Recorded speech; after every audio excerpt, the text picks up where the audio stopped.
Hi all. So Gail, let me make sure you can hear me. Yes. Okay, great. Hi everybody. This is Phyllis Chamberlain. I'm the Director of the Housing Alliance of Pennsylvania. And thank you for being on the webinar today and for attending Home Matters Day. We have about 70 people that have expressed interest in attending, so we're very excited about that. But I would say that we still can have more people register. So for those of you that can ask your colleagues if they would like to attend, that would be great. And you can just forward one of the emails that you've received from Gail.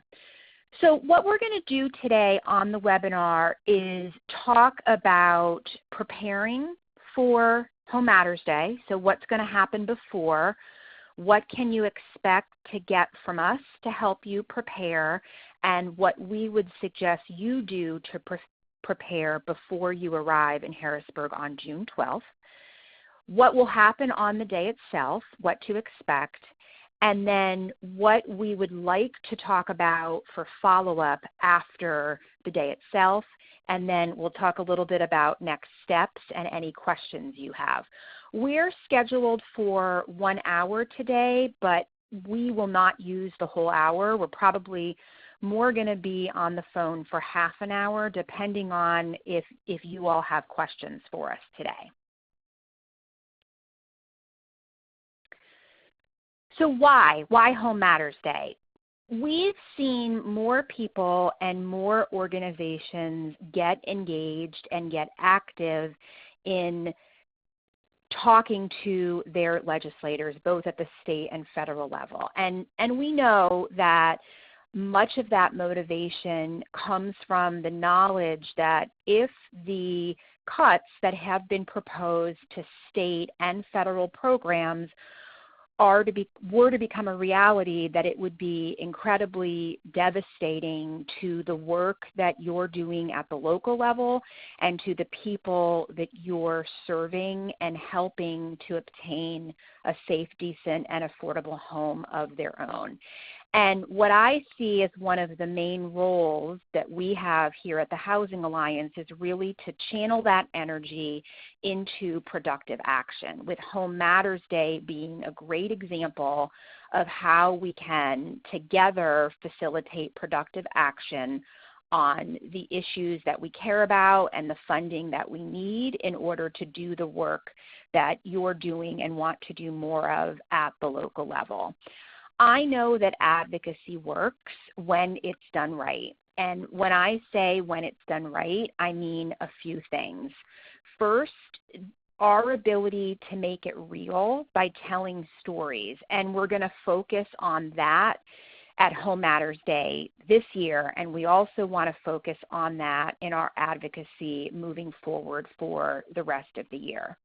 When I say when advocacy is done right, I also mean engaging in a respectful dialogue with our legislators and really building and strengthening the relationships that we have with legislators so that they understand the impact that these programs are having on real people and real communities, which connects back to the stories that we want to focus on this year.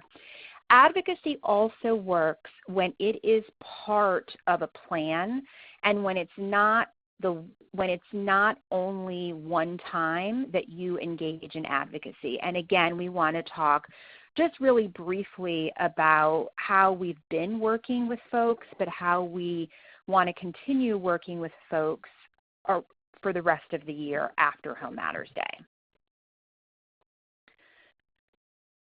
There's been a bit of research that's come out recently around messaging. And much of the research talks about the need to use data to make the case and to show success. And our advocacy very much uses and relies on data to make that case. But what the recent research has shown is that it's much more effective to start with a story that really makes it clear how an individual person has been assisted and how a community has been assisted by the government programs that we care so much about and that we're advocating for. So we're asking you to come prepared to tell a story. Some of you may have your own experience, your own lived experience of struggling with housing instability or homelessness. And if you're willing to share that story, that would be incredibly powerful.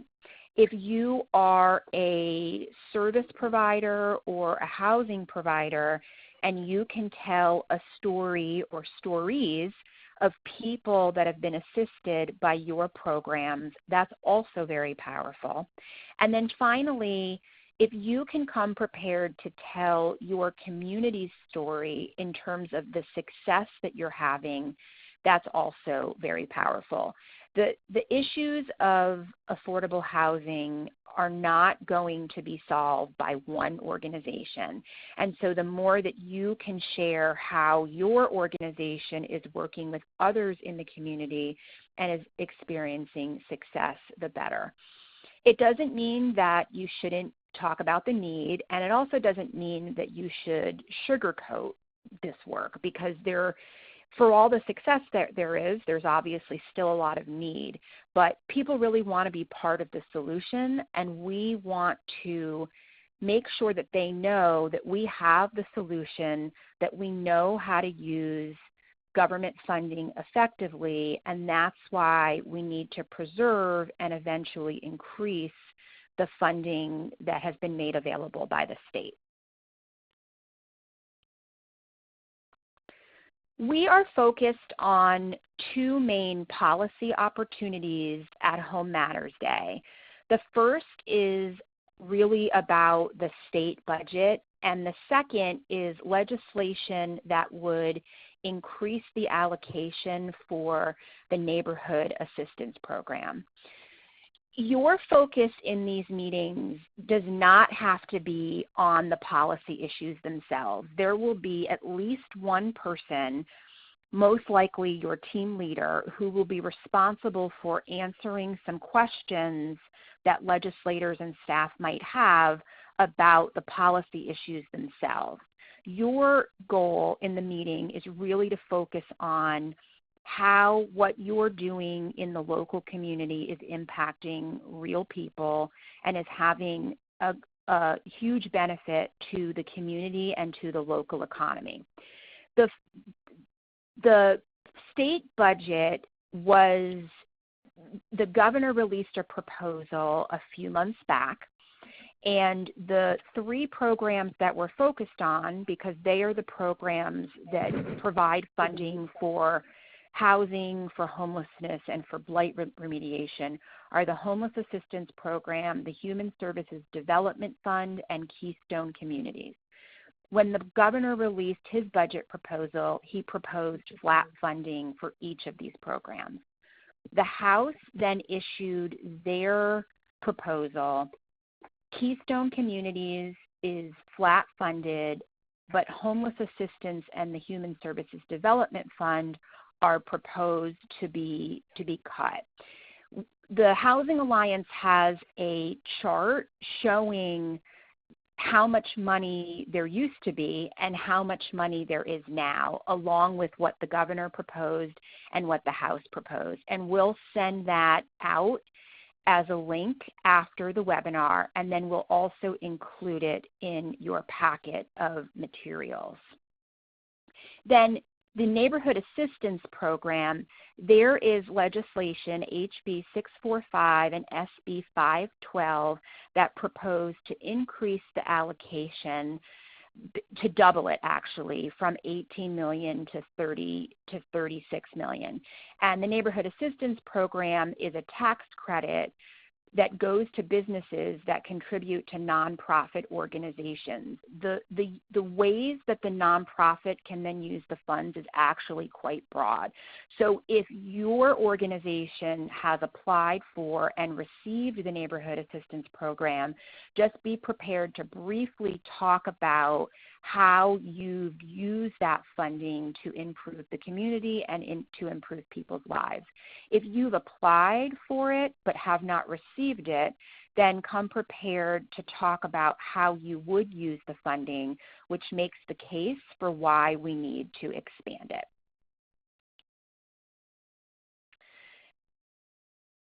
These 4 points make up the message framework that we're proposing that we all focus on this year. So the first point is that state programs are making it possible to help people like insert name to get back on their feet. So if you are a person that's willing to share your own story, then your name would go in the blank. For any stories that you as a housing services provider are willing to share, then the folks' names would go in that blank. And remember, obviously, that if you don't have permission to use a particular story, to just change the name. But it's good to actually use a name, even if it's not the person's real name, to make the story personal. The second point is we're making great progress in meeting our local affordable housing and community development needs. And here's where we want you to be prepared to share how the community is working together to tackle these issues. The third point is the consequences of reducing funding for these programs is high, and I'm going to go a little more into that in a minute. And then fourth, the state must maintain its commitment to assisting us. So in terms of the first point, again, for those of you that can talk about your own experience, we really appreciate it. That's very powerful. If you're a service provider or housing provider and can be prepared to talk about stories of success, that's also very powerful. Again, we're making great progress. We're going to have planning calls for each team, and on those planning calls, you can brainstorm what stories it makes sense to share. And if you have people from multiple communities on your team, then you can talk through what each of you is going to say and coordinate. The consequences of reducing funding for these programs is high. So the first point here is really that you would not be able to make the progress that you're making without the ability to obtain government funds to support the great work that you're doing. Also making the point that home impacts health and home impacts the local economy would be really great points to make. If you can talk about how your local work is doing that, that's best. We will provide you with a fact sheet with just some points on each of these issues that you can also use in the meeting. Now, this is where an ask will be made, and again, you don't need to worry about this unless you're the team leader or unless you're the person that the team leader has asked to be responsible for this. And again, we're focused in 2 areas: ensuring full funding for the state programs, Keystone Communities, Human Services Development Fund, and the Homeless Assistance Program, and also supporting the legislation that would increase the allocation for the Neighborhood Assistance Program.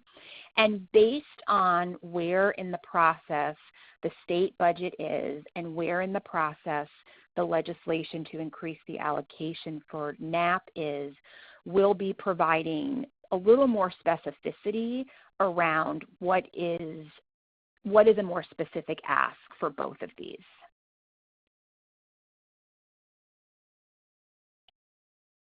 And I'm going to hand it over to Gail to take us through the next few slides.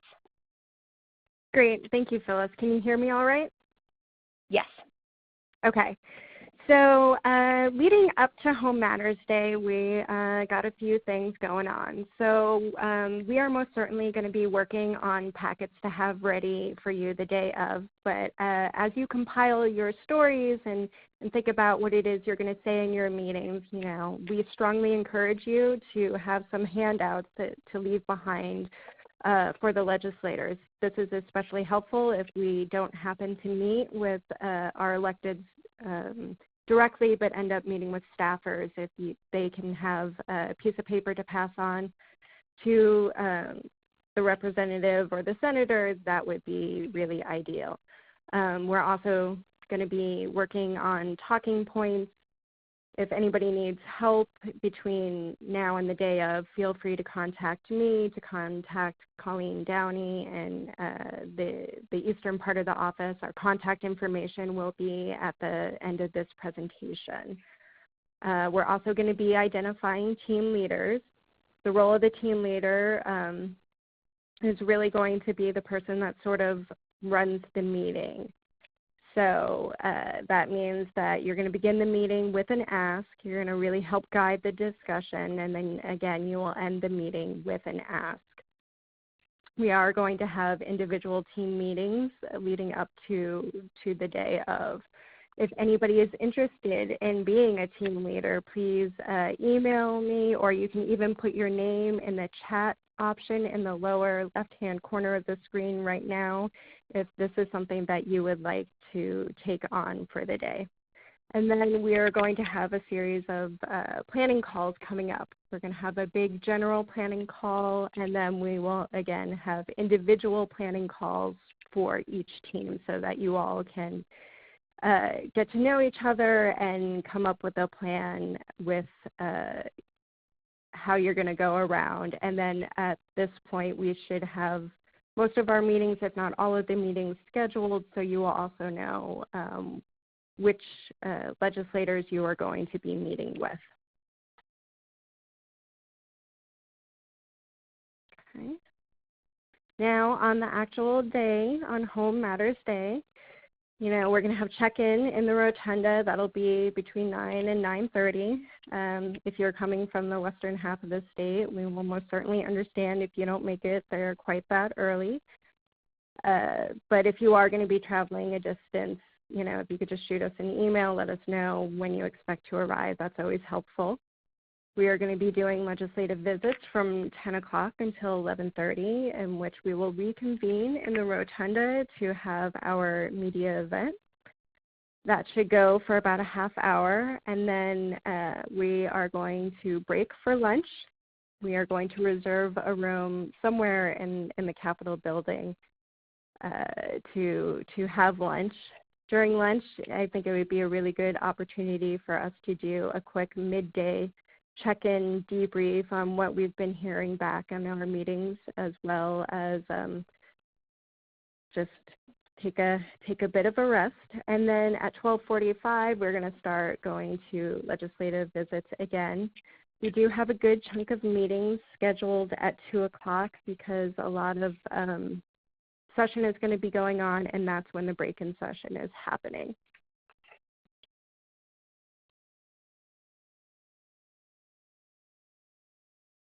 So again, we are working on getting meetings scheduled. We should have our target, our goal is to have the meetings pretty much all scheduled by the June 5th open general planning call.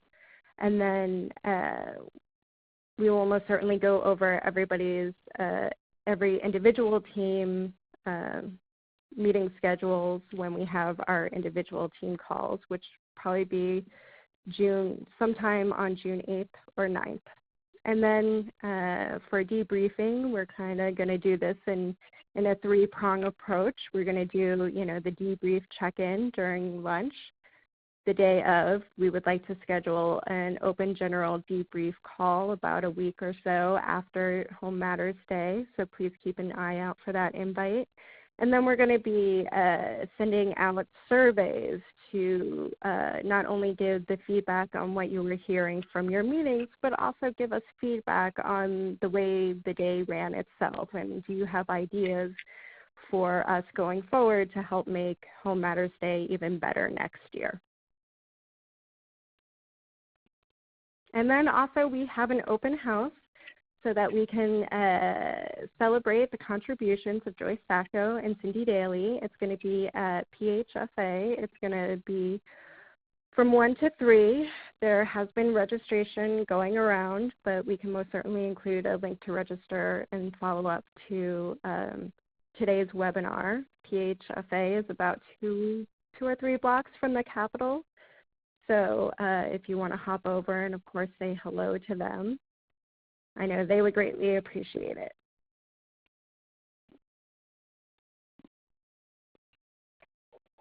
And then, sorry. I'm sorry, Gail. Go ahead.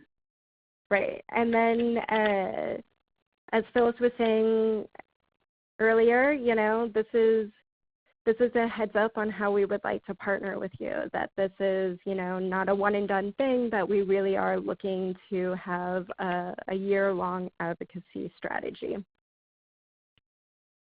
Is there something you want to add, Phyllis? Yes, sorry to interrupt you.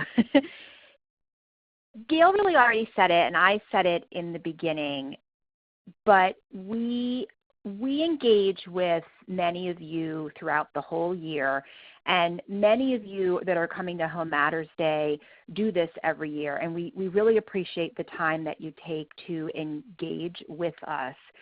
You know that the stakes are even higher this year than they've probably been in a long time, and because you all are constituents and you have the ability to vote or not vote for your elected officials, your engagement in this is what makes us all collectively more effective. So when Gail already mentioned a debriefing call, and at that point we'll be asking you to follow up on the work that we do on Home Matters Day with a real focus on collecting more stories so we can make the case of why these programs are critical.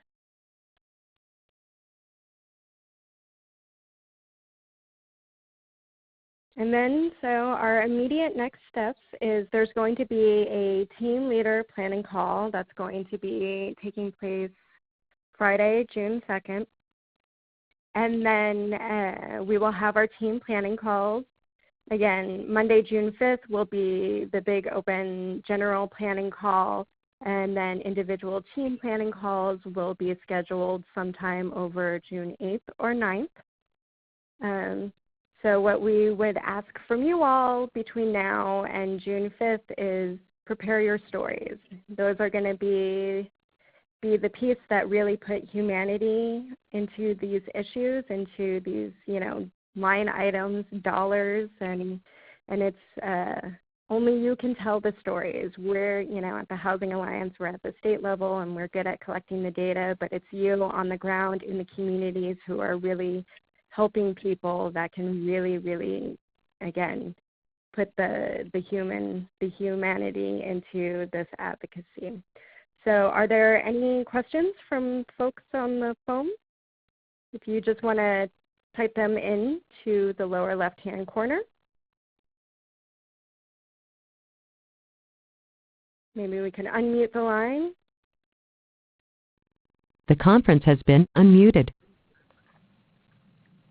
Does anybody have any questions or comments or thoughts or ideas in which to help us plan this and make it the best Home Matters Day to date?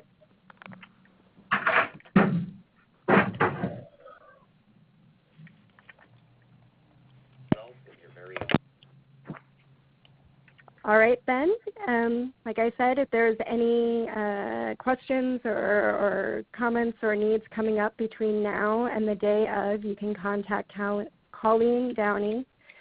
She's in the Eastern office. Here's her contact information, or you can contact me, Gail Schwartz. I'm in the Western office.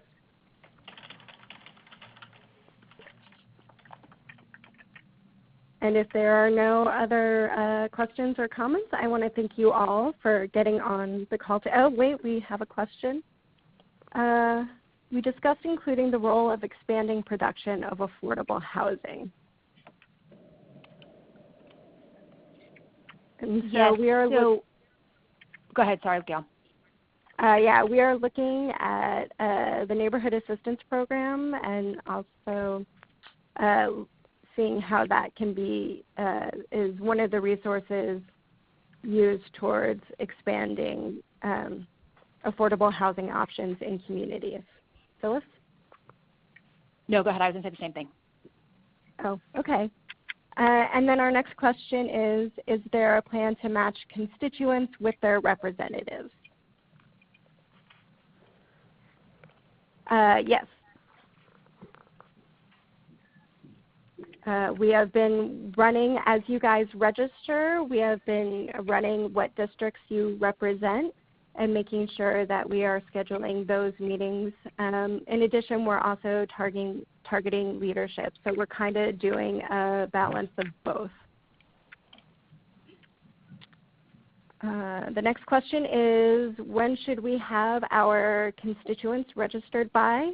As soon as possible is really the ideal. So that way we can make sure that we are getting everyone scheduled with their elected.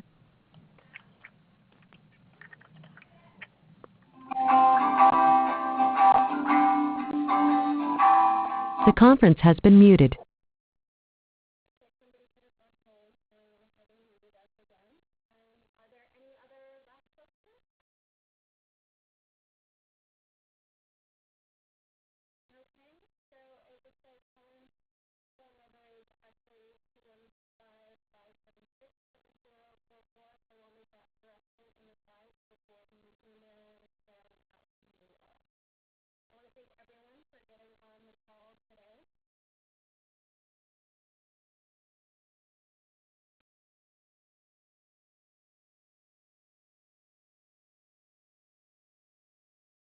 Hello, can you hear me?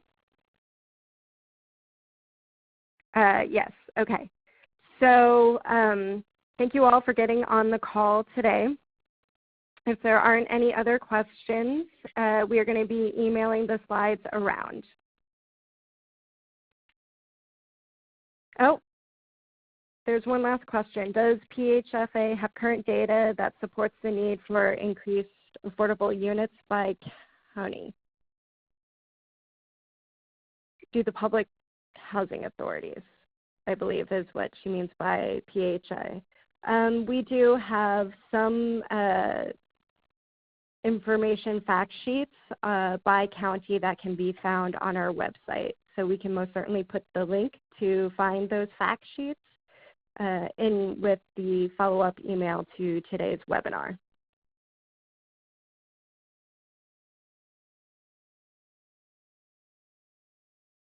Great. Thank you all for getting on the call today, and have a good afternoon.